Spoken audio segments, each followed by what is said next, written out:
Elles n'ont pas encore toutes le pied marin, mais elles se sont déjà toutes sorties de sacrées galères.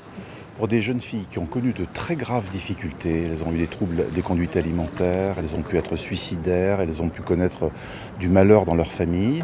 Et au lieu de se laisser aller, au lieu de rester seulement mal dans leur peau et mal dans leur tête, elles ont réussi à être très courageuses, de vraies combattantes de la vie. Et nous, on veut les récompenser. On veut leur dire, écoutez, voilà, on vous décerne pour cette année où vous êtes bien battus, le grade de guerrière 2012. À bord, elles sont de toutes les manœuvres. Elle est pas mal, je la connaissais pas. Plutôt douées, elles prennent visiblement du plaisir et surtout, dignes de leur tout nouveau statut de guerrière, elles ne rechignent pas à la tâche.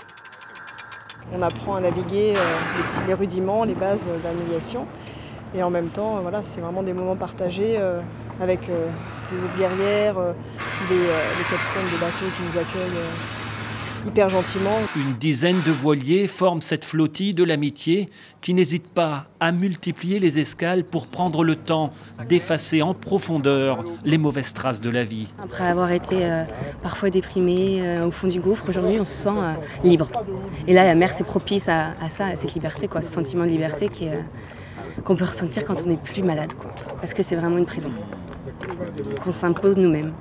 Et le jour où on ouvre une porte, on prend tout de plein fouet, quoi. La vie qui revient, les couleurs, Une croisière de rêve pour ces 15 jeunes filles qui, pour en arriver là, ont d'abord su et dû se sortir de leur impasse personnelle.